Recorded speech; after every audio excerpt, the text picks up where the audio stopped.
My stepmom cried at my wedding, said she was so proud. I didn't know she'd been sleeping with my husband since I was 17. Before we begin, please like, subscribe, and tell us where you're watching from. Let's all be internet friends. The cameras flashed like fireworks. Blinding, perfect. Every angle curated for joy. I could hear the shutters snapping in rhythm with the organ, see heads turn row by row as I stepped into the light, but none of it landed. I was locked on her face. Marlene stood near the front, just behind my father, one hand pressed to her chest, the other clenching the tissue she'd dabbed her eyes with since I reached the aisle.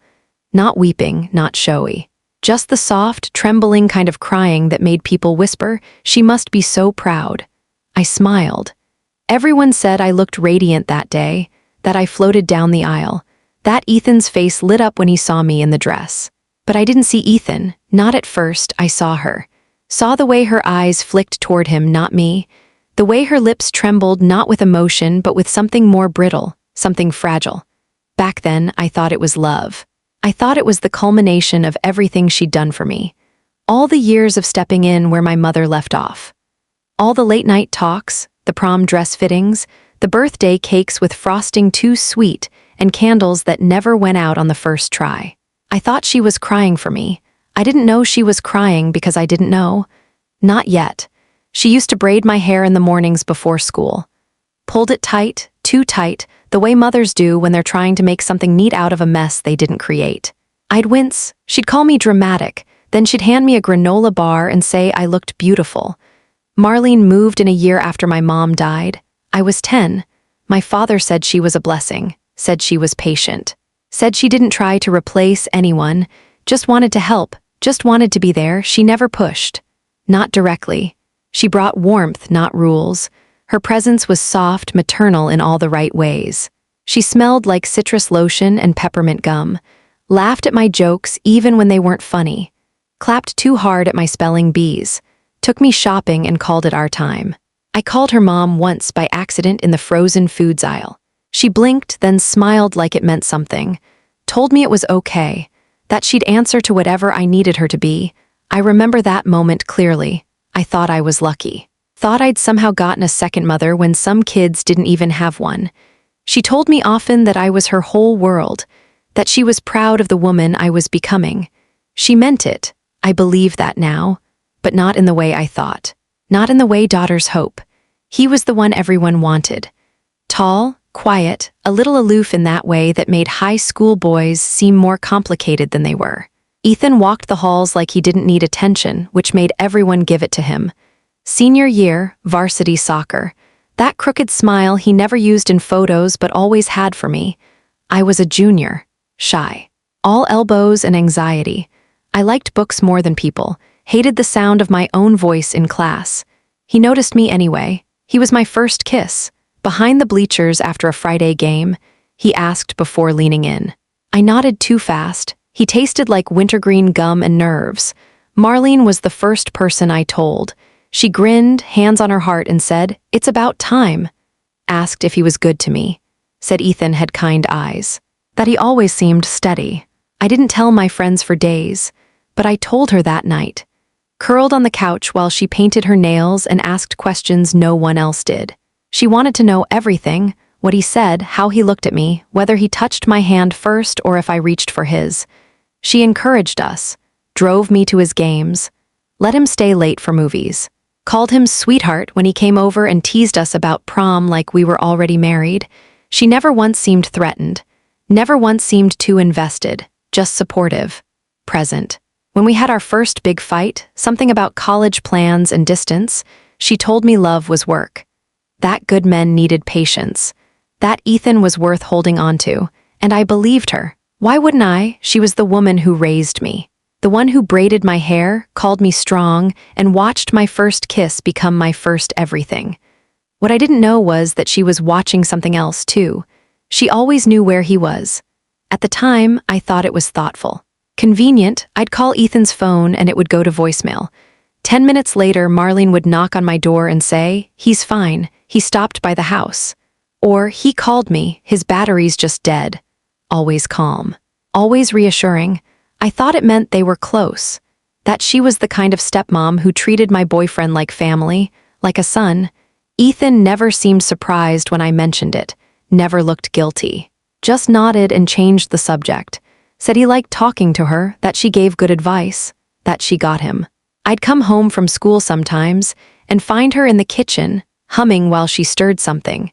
Phone still glowing on the counter with his name at the top of a text thread. Sometimes she'd glance at the screen and smile, then look at me like nothing was strange. When I stayed late at school or went out with friends, she'd ask if Ethan was picking me up. Said it casually, like she was just checking in. But if I said no, she'd always follow it with, "Oh, I think he mentioned coming by. Probably just wanted to surprise you." It made sense back then. They got along, she was warm, he was quiet. Maybe she filled the space he didn't know how to navigate. I was grateful. I remember feeling lucky that they weren't awkward around each other, that she liked him enough to look out for him. It never occurred to me that she might have been looking at him, that the familiarity wasn't maternal, that I was being managed, not protected. It was a Tuesday when I found it. Rain on the windows, half-unpacked boxes in the hallway. We'd been back from the honeymoon for 3 weeks, still calling each other husband and wife with a kind of stunned joy, like it would take months to feel real. I was organizing the office, Ethan's side mostly. Tech clutter, old cords, half-dead pens. A drawer labeled photos caught my eye. Inside, a backup drive. One of those clunky old ones with a cracked corner and a faded label in his handwriting. I smiled when I saw it. Probably wedding stuff, I thought. Or maybe the honeymoon photos I hadn't gotten around to printing. He was always the digital hoarder in the relationship. Screenshots, duplicates, folders within folders. I plugged it in. The screen blinked, loaded, dozens of folders, some named after years, others after trips. Montauk 2018, engagement, college, and then tucked between a folder called taxes and another called work docs, one labeled with my name. Not Nora and Ethan, not wedding, just Nora. I clicked. Inside, screenshots, PDFs, saved emails. At first, I thought maybe it was sweet, some weird nostalgic file he'd made, messages from our early days. Maybe even love notes I'd forgotten we exchanged. The kind of things sentimental people squirrel away and surprise you with on anniversaries. But the first file wasn't from me. The sender was Marlene. The preview line. "You made me feel young again." I froze, my hand on the mouse, my stomach tight. I clicked once, and my name, the name on the folder, stopped feeling like mine at all. The folder opened like a wound. No structure, no organization. Just chaos. File names like Thursday and missyou2.jpg and screenshot 2016 to 11:3. Random, hurried. Not curated for discovery, just stashed. The kind of mess you make when you're not afraid of being found. I clicked on one at random, an email from Marlene to Ethan. The subject line, last night, the body was short, breathless. "You were incredible, I can still feel you. You always know how to make me forget the rest of the world. I don't want to wait that long again." I didn't move, just stared at the date in the top corner. 6 years ago. I was 17, I remember that week. I'd had the flu. Missed 2 days of school. Ethan came by to drop off soup. Marlene said he stayed longer than expected, that she sent him home with leftovers and told him not to catch what I had. I remember thanking her for taking care of him. There were dozens of emails like it, some shorter, some longer, all filled with a language I didn't recognize because it was never meant for me. Jokes they once repeated in front of me. Words I'd heard Ethan whisper in my ear now echoed in messages she sent him years earlier. I wasn't reading a betrayal. I was reading a timeline. They didn't just have an affair. They had a life. Hidden in plain sight, built inside mine. I counted the years before I counted the lies. The first email was dated just after my 17th birthday. I stared at the numbers like they might shift if I blinked hard enough. The month, the year, the timestamp in the header, all fixed. All absolute. Ethan was 19, in college, home for the weekend. I remembered because we'd fought that night. I wanted him to stay over and he said no, said he was tired. Said he had to wake up early and help his dad fix something at the house. He never helped his dad with anything. The subject line was simple, last night. The body, short, shameless. "I can still feel your mouth on me." I dreamt about it. Woke up shaking, you know how to ruin me, E. The E twisted something deep in my chest. I thought I was the only one who called him that. I scrolled down. There was a thread. A reply from him, one sentence. Don't make me wait next time. No punctuation, no hesitation. Like it was normal. Like this wasn't my stepmother. Like I wasn't a teenager asleep in the next room while they exchanged messages like this before I'd even kissed him for the third time. I clicked on another, an attachment. A picture, blurry, bedroom mirror, her hair down, his hoodie, my hoodie. I used to wear that hoodie to bed. She was smiling. The caption, thought this would help you fall asleep. Dated 4 months before prom. I'd cried in her lap the night Ethan didn't ask me right away. She stroked my hair, told me he'd come around, told me some boys just needed time to figure out what was right in front of them. I thanked her. And she was sleeping with him, even then. I made it halfway through the folder before I threw up, not in the bathroom, not with dignity. In the kitchen sink, palms flat on either side of the basin while bile scraped up the back of my throat and left me gasping. The taste of it didn't go away, not after rinsing, not after mouthwash. It sat there bitter and acid under my tongue like punishment. I went back. I needed to know how far it went. I needed to know if anything I remembered had ever been mine. There were emails labeled by month. Inside jokes I once thought Ethan and I had invented, now traced back to messages between him and her. One thread ended with, she doesn't suspect a thing. That was me, I wish she. Not a name, just an obstacle. They spoke in code sometimes. Not clever code, lazy, the kind you use when you think no one will ever look. Cake for sex. Chores for time spent alone. I read message after message detailing weekends I remembered differently, nights Ethan told me he was too tired, too busy, out of town with friends. Marlene covered for him every time. I had thanked her for that too. I remember one night clearly. Junior year, I was sick, Ethan hadn't called all day.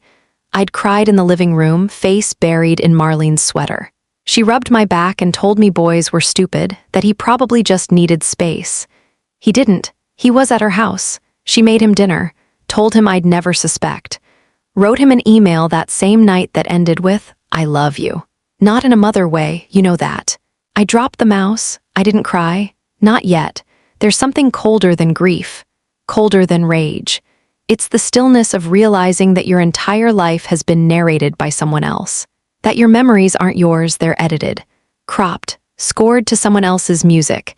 And the woman I thought was guiding me through girlhood, she was choreographing the lie. He didn't just cheat, that word felt too small. Too human. Too common, something people whispered about over wine, something that happened in a moment of weakness with someone irrelevant. Something you could survive. This wasn't that. He'd been groomed, and so had I. I sat on the floor with my back against the fridge, the screen still glowing on the table. The emails kept loading like clockwork. Page after page of a reality I hadn't been invited into, but had been living inside all along. She'd started when he was still a teenager. 19, barely out of the house, still sleeping in the room down the hall from mine on holidays. Marlene wrote to him like she was writing a novel, pages of justification, flattery, seduction dressed as mentorship. He called her M, wrote things like you were right about her, she clings. And she'd reply with she needs to grow up. They made me out to be childish, fragile, a doll to be handled, protected, misdirected. Marlene had never needed to compete with me. She'd come first, before me, during me. Even after Ethan and I got serious, she was still there. Hiding in the margins of every story I thought was mine. Whispering reminders to him that she knew him best. That what they had was real. That what he had with me was temporary. She didn't steal him, she just never let him go. And he let her shape the rules, let her linger, let her sit at every table we built together and smile across it like a proud mother watching her children grow. The wedding was just her curtain call, a celebration not of what I had built, but of how well they had hidden it. I heard his keys in the door like nothing had changed. The soft clink, the way it always sounded when he came home late, when I was already in sweats, sitting on the couch pretending to care about whatever show we'd stopped pretending to watch together. He walked in with that half-smile he wore when he thought I might be in a mood and he needed to charm his way through it. He kissed my cheek, asked what I was doing. I didn't turn the screen toward him, didn't close it either. Just minimized the folder, opened a browser tab, played one of our honeymoon videos on loop. Ethan laughing shirtless on a beach, sunscreen smudged on his shoulder, calling me beautiful while I cursed the sand in my shoes. Just watching old videos, I said. He smiled, called it cheesy, said he missed that trip, then walked to the fridge and grabbed a beer, the cap clinking against the counter like punctuation. I asked how his day was. He said fine. I asked if his boss was still on his case. He said not today. I watched him from the kitchen doorway, watched the way he leaned against the counter, phone in hand, scrolling like the world hadn't already ended under his roof. He didn't know yet. He thought he was safe. He thought I was still the girl who once asked Marlene how to surprise him for his birthday, who took her advice on gifts, on sex, on forgiveness, who thought love meant trusting what people said instead of what they did. I told him I was going to take a bath. He nodded, said he might order takeout. I smiled as I walked past him, because tomorrow he'd know, and there would be no one left to cover for him.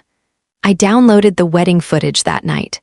It was all there, multiple angles, soft lighting, drone shots of the venue like we were stars in a romance movie instead of the prequel to a breakdown. My dress, his vows, her face. I scrubbed through the raw files until I found her. Marlene. Every time the camera caught her, I marked the frame. During the ceremony, dabbing at her eyes. At the reception, dancing with Ethan. That slow, swaying movement she used to use when I was a kid and couldn't sleep. Now wrapping around my husband under fairy lights while guests clapped and someone shouted, "Get it, Mom." It made me nauseous, but I didn't look away. I opened a new project in the editing software. Laid down the music first, our first dance song. Still pretty, still hollow. Then I began cutting, slicing between the polished wedding clips and the screenshots, the emails, the timestamps, the photo of her in his hoodie, the message that read, "She doesn't suspect a thing." Every smile I'd worn that day, I paired with a secret she'd buried. Every shot of her beaming, I cut against a line from one of her emails. "You always know how to touch me without waking her." I didn't add narration. Didn't need to. The contrast was enough. I didn't want it to be angry. I wanted it to be undeniable. A love story. That's what they'd called the wedding. That's what people saw when they posted the photos, so I gave them one. But this time, I wrote the ending. I made it beautiful. The kind of edit people couldn't look away from. Cinematic cuts, seamless transitions, no drama in the delivery, just precision. The video opened with the walk down the aisle, slow motion, flower petals floating midair. Marlene crying in the front row. Ethan watching me with that soft, practiced awe. Then, quietly, the first email. Just text, white on black. "You were incredible last night. I still feel you." Time-stamped, dated, archived. The music didn't stop. It swelled, back to the wedding, guests clapping, us exchanging vows. Then another email. "She's too young to understand what we have. Don't feel guilty." Each line played like a lyric to the soundtrack. I let them see what I hadn't. Marlene squeezing my hand before the ceremony. Ethan kissing my forehead at the altar while she stood 5 feet away, clutching her tissue like it was grief instead of relief. Another cut. Their photo, her in my hoodie, his arm half visible in the corner of the mirror. The email that followed, "You always smell like her shampoo. I kind of like it." The first dance played beneath it all, my dress twirling. My eyes locked on his, her face in the background, smiling. Then the final shot, a wide pan of the 3 of us laughing over cake. Fade to black. One last line of text. "This is the day she said she was proud. Here's what she was hiding." I watched it twice through. No voiceover, no tears, just clarity. Then I rendered it, saved it to a drive, exported copies to email. There was no hesitation, only timing. I scheduled the email for 6:00 p.m. exactly. Same time as our first dance. Same song, same rhythm. I remembered how Ethan twirled me under the lights, his mouth brushing my ear as he whispered that I looked like magic. I remembered how Marlene watched from her table, hand pressed to her chest, tears streaking her makeup like a mother overwhelmed. They'd both look different watching it now. I sent USB drives to the older guests, my grandmother, a few aunts who didn't do email. Labeled each envelope plainly. No card, no explanation, just a copy of the day, recut and clarified. Then I waited. Ethan was in the living room, legs stretched out on the couch, scrolling through his phone while some documentary droned on in the background. He didn't know anything had changed. At 6, I refreshed my inbox. One by one, the read receipts started to come in. At 6:12, the first voicemail landed. My aunt, confused, angry, demanding to know if it was real. Then texts. "What is this? Tell me this isn't true. Oh my God, Nora. Are you okay?" I didn't answer. Ethan still hadn't looked up. He'd hear soon enough.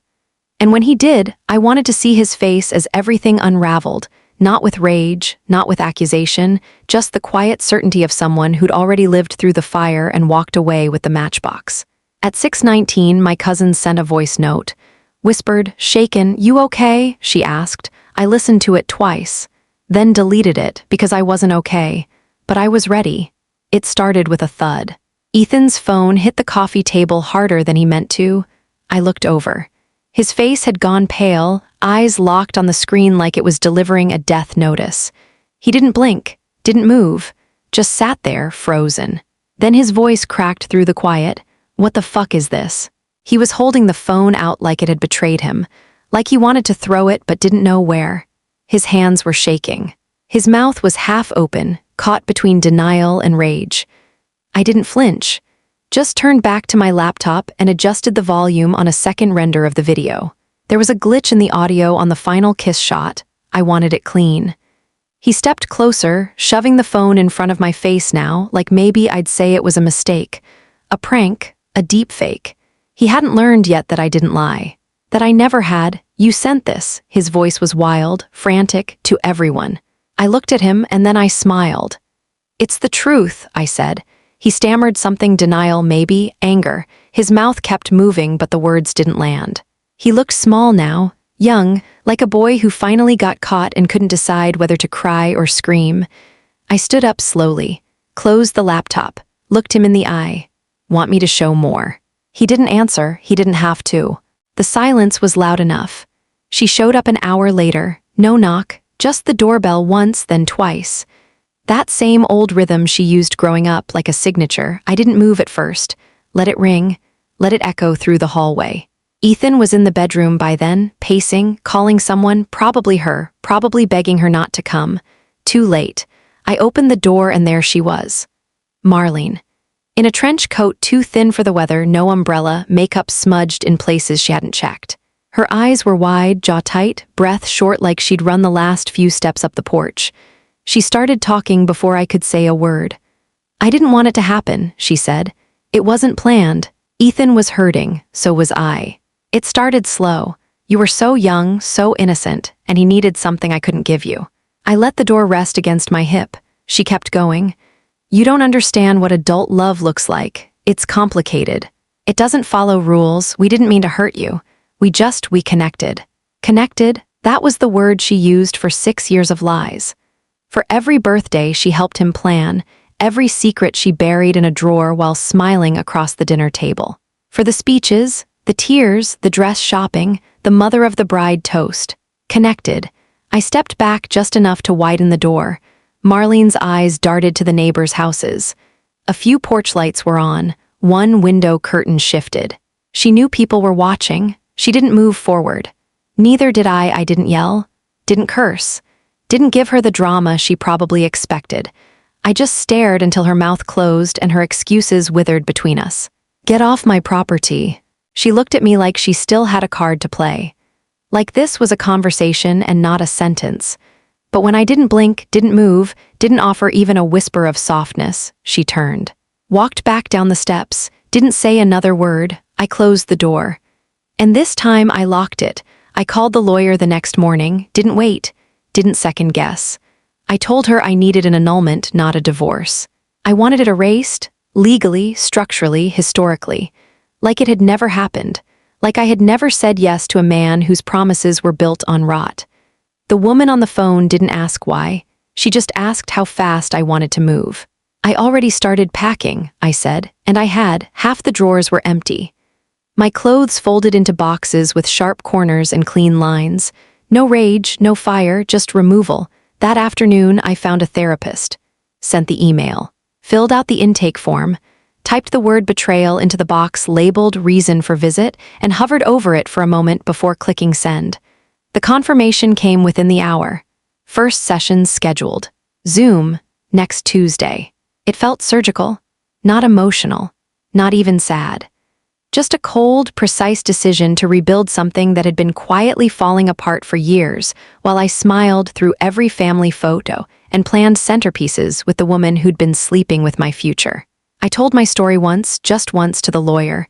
Didn't embellish, didn't underplay it either. I laid it out clean, the timeline, the emails, the proof, the wedding, the editing, the send-out, the fallout. She didn't blink. Said I was the calmest client she'd had in months. I smiled when she said it, because calm isn't forgiveness. Calm is control.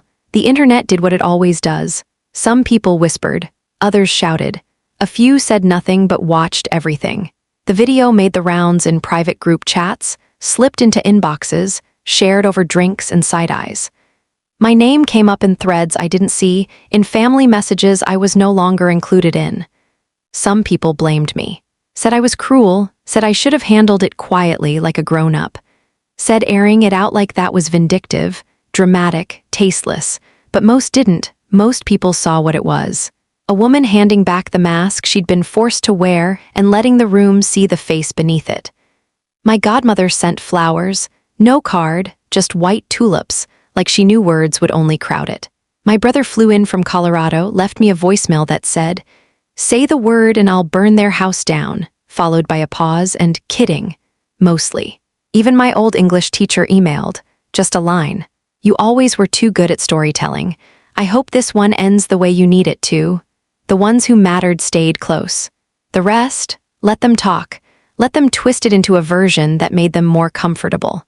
I'd already told the truth, and I wasn't repeating myself for people who hadn't earned it. I watched the wedding video one last time, not the raw footage, not the ceremony. The edit, the one I made. The one that cracked the silence open and let everyone else choke on what I'd lived with for years. I played it alone, lights off, laptop glowing like a confession in the dark. The music still started soft, the way it did when I danced in. When she cried, when he smiled like the kind of man who deserved to wear a ring. I didn't flinch this time, not when the screenshots appeared, not when her words filled the screen.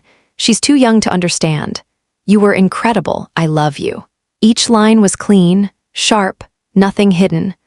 The final frame stayed frozen longer than I remembered.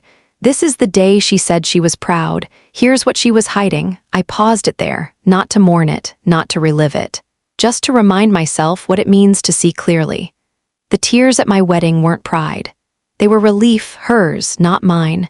Because for one perfect day, she thought I'd never know, but nothing hidden stays hidden forever. Especially not from a daughter who finally opened her eyes.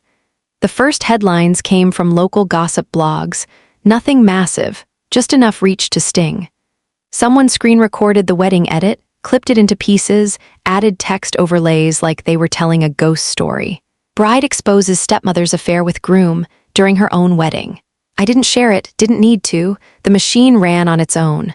Some of the comments were brutal, not about them, about me. People who didn't know my name, my voice, my story, still had plenty to say. That I must have known. That I was complicit. That no one gets blindsided like that unless they're playing dumb on purpose. But others saw it for what it was. They said I was brave, said I was surgical, said they wished they'd had the spine to do the same when it happened to them. It didn't matter. None of them were there the day I braided my hair for the ceremony, looking in the mirror, thinking I was stepping into a new life, when really I was walking straight into the final scene of someone else's long, disgusting play. My inbox was flooded for days. Family, strangers, former classmates, people I'd forgotten I knew. A few offered sympathy. One cousin asked if I'd considered taking the video down for the sake of peace. I didn't respond. I just archived her message with the rest. There would be no peace in pretending, and there would be no shame in surviving. The apartment was small, but mine. New lease, new locks. New light that came through the windows in a way that didn't make me flinch. I didn't take much with me, just the essentials. A few plants, my books, a drawer of tech cables and flash drives I'd already wiped clean. Everything else could stay behind. Let them fight over the couch. Let them divide the kitchen knives. I didn't need any of it. I set up a tiny table near the window, just big enough for coffee and quiet. The first night, I sat there in silence and let the city hum around me. No Ethan, no Marlene, no shadows where they didn't belong. The last thing I installed was the doorbell camera. Top of the line, wide angle. I screwed it in myself, checked the feed twice, then stepped back and watched the live view of my empty front step. Clean. Still, no one I didn't choose would ever cross that threshold again. And for the first time in months, I exhaled, slow, steady, final, because the truth had already walked through fire. And I was what came out the other side. Thank you for watching. Please do not forget to like, comment, share, and subscribe. I love you all.